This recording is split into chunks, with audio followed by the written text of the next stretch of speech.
17 giây 500 cái nghỉ một hồi rất căng luôn, căng rất luôn.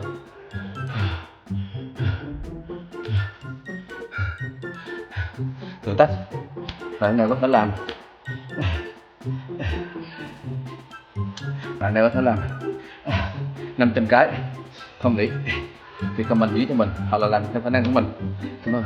Thì cũng được.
Xong phút này nhỏ như mưa luôn.